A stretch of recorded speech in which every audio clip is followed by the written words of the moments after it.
caso, e tinha que aproveitar tudo de todos, de forma a que conseguíssemos todos dar o nosso melhor contributo, de forma a que a casa crescesse e que nós todos crescêssemos com ela. Portanto, assim conseguimos fazer algo de muito importante, que foi realmente reestruturar metade do edifício que estava mais deteriorada, e os blocos operatórios, que foram todos totalmente novos. Esses blocos foram muito bem equipados, ainda hoje eles estão bem equipados, tenho a certeza. Portanto, e foram realmente uma conquista que eu digo que não foi minha, eu acho que foi uma conquista de todos, porque todos nós nos empenhamos num projeto novo. Isto era um projeto da casa. Uma grande experiência, eu gostei imenso de ter trabalhado cá, não só pela parte do profissional da especialidade, como também pelo que pude fazer pelo Instituto, na companhia dos outros colegas, ajudar os outros colegas, as pessoas, os chefes de cá, não é? Graças ao professor Ribeiro da Silva, que montei o serviço para esta visão. E nessa altura poucos grupos trabalhavam nessa área. E começaram a ver que havia alguma coisa de novo e abriam as portas todas nessa área de ajuda. Participei por causa disso em 3 projetos europeus, Elis, ADAPT, que graças ao interesse e ao apoio dos diretores. Porque nós éramos uma instituição muito conventual, com regras muito antigas, e portanto as pessoas trabalhavam no Instituto numa perspectiva de como se estivessem num convento. Era um bocadinho diferente, não era propriamente um hospital. Portanto, os doentes ficavam muito tempo internados, porque a cirurgia tinha um pós-operatório muito demorado, de 15 dias mais ou menos. E portanto, estava-se a começar, e já havia mudanças das técnicas cirúrgicas, mas ainda havia pessoas que faziam as técnicas antigas. E portanto, essa mudança levava a que os doentes permanecessem muito tempo, tivessem muito tempo na instituição. Portanto, a instituição estava adaptada a ter doentes internados muito tempo. Os doentes eram do país inteiro, vinham por todo o lado e ficavam aqui internados, portanto, e estavam aqui fechados praticamente o tempo todo, 15 dias. E, portanto, depois havia um tratamento que era importante, que a cirurgia mais importante, tal como hoje é a cirurgia da catarata, e essa cirurgia tinha um pós-operatório em que os doentes ficavam, sobretudo, limitados, porque usavam umas máscaras. Não sei se já viu alguma vez o desenho das máscaras. Portanto, usavam umas máscaras feitas à medida, feitas com algodão e com uma estrutura metálica, e, portanto, eram extraterrestres, porque passeavam-se no Instituto para proteger os olhos e para não haver traumatismos, porque as cirurgias, nessa altura, em alguns dos cirurgiões eram feitas com suturas que eram muito pouco sólidas, não eram frágeis, portanto, havia o problema de haver traumatismos dos doentes, portanto, os doentes estavam internados com um ar assim um bocadinho sui generis. Era as fardas dos médicos, das senhoras enfermeiras, das auxiliares. A roupa do bloco era, naquela altura fazia-se as máscaras em cambraia, naquela altura ainda havia, não é como agora, que é descartável, eu continuo, e eram as botas para os pés, fazia-se em pano, os panos oculares, que eram os panos com um buraco, pronto, que era, cobriam o doente, ficava aquela abertura para operarem, lençóis e as batas. Aquelas batas verdes, que eram todas a botar atrás com fita, e as de dentro, a blusa e a calça, era tudo feito cá. Mas éramos uma família, sim, uma família amiga, dávamos todos bem. Quando era na altura do Carnaval faziam muitas partidinhas, a mim faziam porque eu tinha medo das bombinhas. Ah, sim! Tinha medo das bombinhas, então eles deitavam bombinhas, eu ficava com a barriga fria. O Instituto foi a minha segunda casa, porque no fundo eu estive aqui 36 anos, e 36 anos não são 36 horas, não é? Portanto, Eu aqui vivi muito a nível de casa e aqui passei várias fases da minha vida. Eu diria que nestes 42 anos, salvo erro, ou 40 anos, 79 para agora são 40 anos,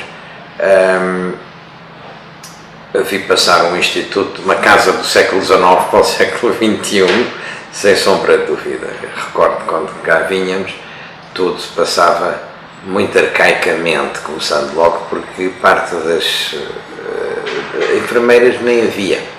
Havia umas senhoras que faziam a parte da enfermagem, mas não tinham diploma na altura. Viviam cá, elas e mais um médico que toda a vida cá viveu, que estava reformado, que teria quase 90 anos, mas todos os dias de manhã passava visita na enfermaria, que era o Dr. Aguiar. Pronto, as coisas foram evoluindo, comigo depois entraram outras pessoas, também jovens, isto coincidiu com a entrada de um novo diretor também, o professor Ribeiro da Silva, que resolveu realmente que isto tinha que evoluir e conseguiu fazê-lo. E que mereça talvez ser relatado é que o antigo, ou melhor, o antigo, sim, nessa altura, o Cardeal Patriarca de Lisboa foi lá operado de catarata. Foi lá operado de catarata, foi operado pelo diretor. Foi operado pelo diretor, enquanto o senhor Cardeal lá esteve, portanto, aquilo, enfim, até um alfinete que caísse no soalho ouvia-se em qualquer parte. E o senhor Cardeal recebeu uma visita muito importante, nada mais, nada menos do que o primeiro-ministro na altura, o Dr. António Salazar. O Dr. António Salazar foi visitar, portanto, o doente, já ele tinha sido operado, e foi visitá-lo exatamente a um sábado, da parte da tarde, quando o Instituto praticamente estaria deserto. Só não estava deserto porque estavam lá os doentes e estavam lá os enfermeiros de serviço. E então o senhor Dr. Salazar, que era nessa altura o primeiro-ministro, foi levado o seu automóvel à prova de toda a espécie de segurança, parou na Travessa Larga, número 2, 2 ou 3 elementos da PIDE abriram alas do lado esquerdo e do lado direito. O Dr. Salazar entrou, foi visitar o doente. Entretanto, a telefonista pegou no telefone e telefonou ao diretor dizendo: Senhor diretor, encontra-se aqui o senhor presidente do Conselho.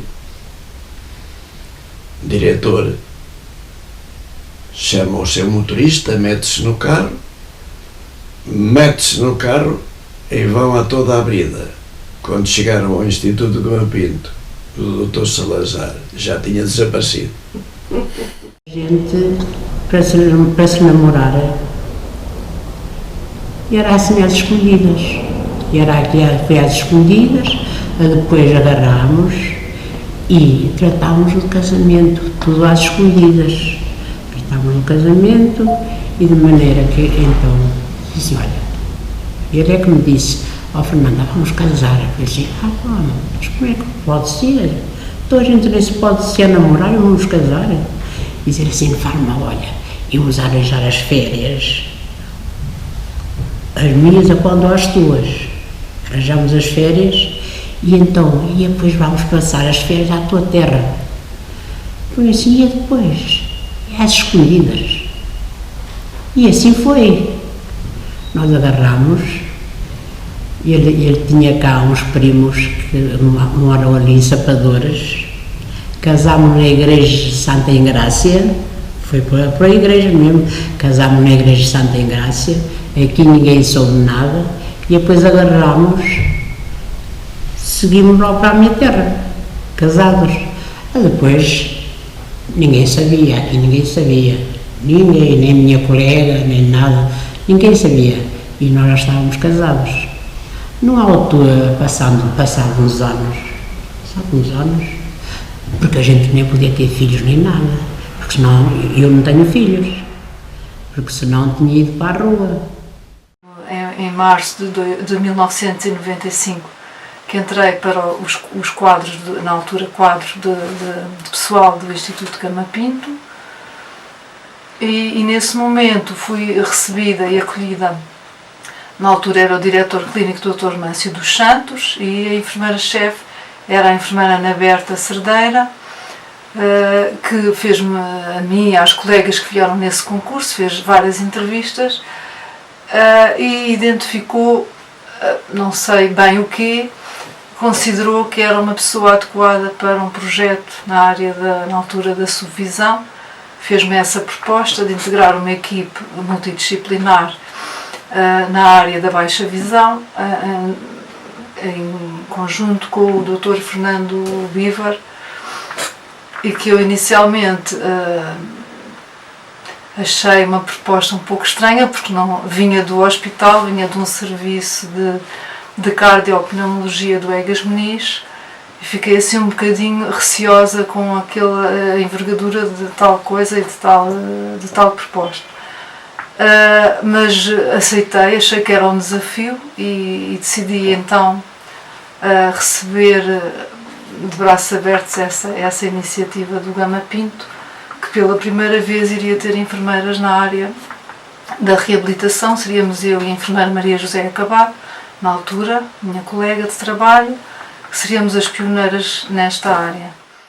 E acho que a orientação e mobilidade veio provar, portanto, e permitir ao utente perceber que quando há o fim da linha relativamente a um diagnóstico ou um prognóstico que o médico faz, não é? Que não é favorável, porque temos uma baixa visão instalada que já não é possível minimizar ou curar ou tratar, aquilo que à partida para o nosso doente é considerado como o fim da linha, já não há nada a fazer com os meus olhos. O meu objetivo é estar aqui e dizer: calma, há mais qualquer coisa, há um reaprender a viver que é possível. Não é o fim da linha, é provavelmente uma estrada com algumas curvas e contracurvas, mas que estamos cá para ajudar que essa estrada seja percorrida. Quando começámos a ter horário, trabalhávamos as 40 horas semanais. Depois passámos a 35, mas antes, quando não tínhamos horário, trabalhávamos, era enquanto houvesse serviço. Chegámos a fazer, por exemplo, eu quando estava como auxiliar, que fazíamos noites, a gente chamava vela, fazia vela, era a noite. Trabalhava o dia todo, às vezes começava a trabalhar às 6 da manhã, trabalhava-se até enquanto houvesse serviço. Ficávamos a fazer a vela, como nós dizíamos, a trabalhar de noite, que aqui só era só oftalmologia, não há outra coisa. Portanto, deitávamos, havia que a gente chamava um cubículo lá na enfermaria, onde tínhamos uma cama para nos deitar, mas era preciso, um doente chamava para fazer xixi ou para qualquer coisa, a gente tinha de levantar, nunca estávamos à noite sossegadas a dormir.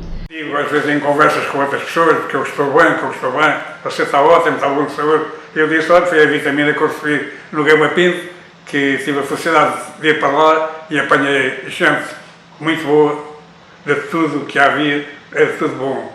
Não tive um único problema com pessoa nenhuma. Trabalhei aqui bem, tanto era o professor Castanheira Diniz, como era o colega mais baixo, para mim eram todos iguais, era tudo do Gama Pinto, e era isso que eu queria. Aliás, o senhor professor Castanheira uma vez disse que eu era o exemplo do empregado do Instituto. Disse isso numa assembleia, que eu era o exemplo do empregado do Instituto, porque estava sempre pronto para tudo e nunca resmungava, nunca tinha uma má cara, nunca tinha nada, resolvia tudo, podia. Era assim. Quando aqui entrei, isto era um ambiente completamente fechado, engraçado ao mesmo tempo, porque, como digo, isto parecia um colégio interno, muito hierarquizado, com um diretor em que nós todos nos levantávamos quando o senhor diretor chegava. Pronto, havia várias coisas assim, ao mesmo tempo que tinha uma certa graça, mas funcionava bem. Era um ambiente bom, era um ambiente muito bom mesmo. Fartávamos de trabalhar, brincávamos, dava para tudo. Mas as coisas eram... aprendia-se bem. Eu sempre senti aqui, ao longo de todo o tempo, que não nos cortavam as pernas, como se costumava dizer. Se nós quiséssemos avançar num sentido, sempre senti que podia avançar nesse sentido. E isso é uma coisa muito gratificante que em muitos sítios não se tem. Responsável pelo jardim sensorial, e a primeira coisa que fazia era ir regar as ervas aromáticas. Isso é interessante. Pronto, entretanto o meu tempo começou a estar um bocadinho limitado e comecei a deixar de conseguir fazer isso. Mas a verdade é que grande parte das coisas que existiram no jardim sensorial, ou com a ideia principal de ser criado um jardim sensorial para as pessoas com baixa visão ou cegueira, foi tudo muito caseiro. Portanto, foi tudo feito por mim na altura pela Purificação, também funcionária desta casa, dos serviços financeiros, que literalmente calçámos umas galochas, vestimos uns blocos descartáveis uns fatos descartáveis do bloco e fomos para o jardim fazer canteiros de ervas aromáticas e plantar árvores durante um dia inteiro. Já viu aquela palmeira que está no jardim? Sim. Voam muitos ovos naquela palmeira. Porquê? Porque as colegas cá ficavam, tinham 2 ovos por dia. Tinham sabão, tinha tudo. Então, esses 2 ovos por dia elas não os comiam.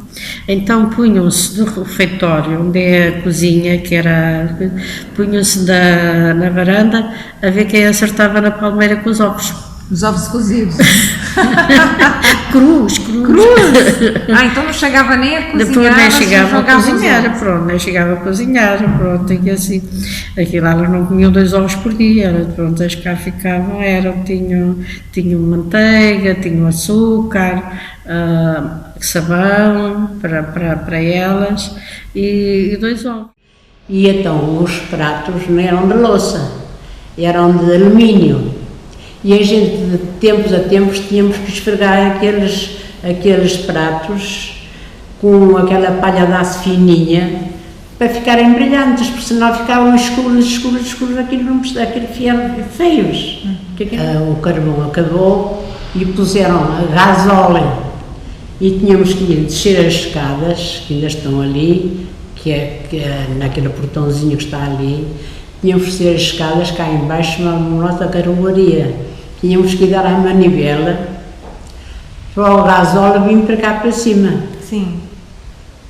Que era, porque senão, se a gente não se fosse dar, mas aquilo cansava, que eu sei lá. E então lá fazíamos então, depois ali a comida e aquela coisa toda com o gasóleo. A parte dos almoços é uma parte que recordo com especial carinho, porque era um conjunto de pessoas, e durante os quase 17 anos que lá estive, era um ritual sempre muito agradável, porque era um conjunto de pessoas que almoçávamos juntas, que considero pessoas muito inteligentes, muito bem dispostas, com muito sentido de humor, e curiosamente havia partilha de receitas, e ainda hoje alguns pratos que cozinho foram aprendidos nesses convívios.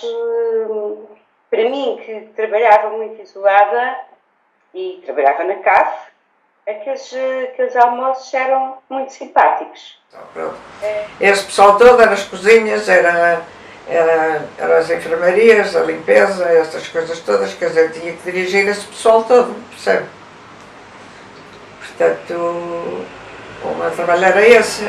Depois, entretanto, praticamente comiam lá 2 ou 3 pessoas no instituto, pessoas que trabalhavam lá, por este dia tudo comer fora. E depois, quando eu comecei a ver isso, comecei a melhorar os menus, comecei a puxar pelas cozinheiras. De facto, tive 2 cozinheiras esplêndidas. E pronto, e a partir daí começou, aos poucos, começou a encher-se Perfeitamente. Depois também, há uma coisa engraçada que comecei a visitar as caves e comecei a ver coisas antigas, percebe? E então, ajudada, claro, com o pessoal auxiliar, trazia essas coisas antigas para o jardim, isto está a funcionar ela. Trazia as coisas para o jardim, porque aquilo estava tão cheio de pó e tão sujo, que aquilo era cá a mangueirada, percebe? De maneira que, entretanto, depois comecei a expor então as coisas no Instituto. Desde o moinho do café, que era uma coisa grande, enorme, a outras máquinas, as salamandras lindíssimas, ainda hoje há uma à borda da biblioteca. E está lá uma cômoda que eu pus também, as cômodas estavam metidas na cave, está lá acho que ainda lá está, uma cômoda, que tem uma coisa que era acho como é que chamam, muflas, não é? Uma mufla que era dos laboratórios. A gente andou, eu e o Dr. Salgado, uma colega Fátima, colega Francelina, andamos na cave a recolher, à procura de coisas para construirmos um museu. Construímos um museu, com o Dr. Salgado, aos fins de semana fazíamos isso. Tínhamos os fins de semana sempre para ajudar o Dr. Salgado a construir o museu. Embora haja mais pessoas envolvidas nisso, mas todos os fins de semana a gente andava sempre à procura daquilo que mais dava para pôr no museu. É que também ainda lá nessa consulta ainda fazia falta um psicólogo. E também falei no Conselho de Administração que era ótimo termos lá também um psicólogo para apoiar as dos doentes. Eu entrevistei um psicólogo, por acaso não era da área clínica, mas era em visual. Eu pensei que seria mais-valia para apoiar aqueles doentes na parte psicológica. Também julgo que ele ainda lá está, também não sei, mas também foi contratado. O que é que eu também me recordo, mais longe ainda? Os primeiros óculos que eu tive, que me foram receitados no Instituto de Camapinto, isto lá pelos anos 55, penso eu. Eu tinha 11 anos, tinha essa ideia. Houve uma professora que aconselhou que eu fosse observado por um oftalmologista. Não sei como encontraram uma oportunidade de uma consulta no Instituto de Camapinto, ainda me lembro que o Dr. Sousa Aguiar era uma personagem que estava sempre presente no Instituto e esteve sempre presente, penso que ele até vivia dentro do Instituto, e o Sr. Dr. Sousa Aguiar, depois com aquelas gotinhas que fazem com que a menina do olho fique grande, e depois tudo, eu lembro perfeitamente todas essas sensações, e saí de lá com uns óculos, evidentemente que eram uns óculos meia dioptria, mas de qualquer modo, acho que durante uns anos ainda os usei, mas depois deixei, e hoje em dia até nem tenho necessidade de óculos para ver ao perto. Mas é curioso, mal eu imaginava que um dia viria a desempenhar as funções que desempenhei no Instituto. Eu acho uma delícia, ainda guardo umas meias que me foram dadas por uma enfermeira que vivia cá dentro quando ela saiu, umas meias de algodão com uma costura enorme atrás, um algodão muito fino, mas que essas meias tinham que ser usadas porque cobriam literalmente as pernas, não podia ficar nenhum pedaço de carne à mostra. Também guardo um lenço que me foi dado pela mesma enfermeira, que esse lenço era posto para dormir, porque as almofadas tinham que se manter impecavelmente limpas. Depois era o vental que era usado, a farda era linda, muito, muito bonita, tudo muito engomado, muito cerimonioso, ao fim e ao cabo, a forma como as pessoas fardavam. Eu gostei de tudo, eu gostei de estar com os doentes, eu gostei de estar gostei das pessoas do Conselho de Administração com quem eu trabalhei, eu gostei de estar com todas as pessoas, não só na área da saúde, como toda a parte administrativa. Eu era muito considerada, porque eu também tratava bem as pessoas, não é? Na secretaria havia uma senhora que eu auxiliava, que era a Sra. Dona Maria Pia. A contabilidade toda estava no bolso da Sra. Dona Maria Pia. Quando era preciso saber se havia verba para isto ou para aquilo, o chefe de secretaria perguntava à Sra. Dona Maria Pia: há dinheiro ou não há dinheiro? E ela puxava de um caderninho do bolso ia ver lá as rubricas, sim senhora, e era assim que as coisas funcionavam. É assim o que me lembro mais. Às vezes fazíamos sardinhadas no quintal. Os utilizadores, recordo-me de virem aqui à biblioteca pedir-me. Olha, eu queria aquele livro castanho do glaucoma que estava aqui em cima da mesa a semana passada. Mas é engraçado, tem piada, porque as pessoas não têm a noção do mundo que é uma biblioteca. Olha, tenho a cozinheira, a Fernanda, que já foi entrevistada. Era muito brincalhona. Eu brincava muito com a gente. E no carnaval a gente mascarava-se, fazíamos aí brincadeiras. Ela até chegou-se a vestir de polícia e ir ali para o parque de estacionamento aqui do Instituto a multar os carros. Foi muito bom e, em termos gerais, se juntarmos o fabuloso com o fantástico, acho que foi fabulástico. Acho que foi assim um bocadinho fabulástico, juntando as duas palavras. Acho que a minha passagem pelo Gama Pinto se pode definir assim. O Instituto para já é a história em Portugal da oftalmologia. Ficaria muito mal a pessoa com essas mudanças todas de querer mudar os locais, questões económicas muitas vezes, quando o que é passado conta sempre. Uma pessoa tem que pensar no que se passou e como as coisas cá chegaram e não pensar que isto tudo não vale a pena. Havia quase um pacto de amizade e hoje é a época das correrias, em que já não há tempo para nada e que se perdem estes valores, que são valores muito, muito ricos e que ainda bem que estão a fazer este trabalho, pelo menos eles não vão ser perdidos e ficam, se calhar, qualquer um pode ter acesso. É muito importante, é aquele espírito que eu também lancei, que é existir o registro para que a memória não desapareça e para que exatamente fique a declaração, fique o registro do que é que ainda permanece da nossa memória enquanto fomos vivos e acho que é muito importante.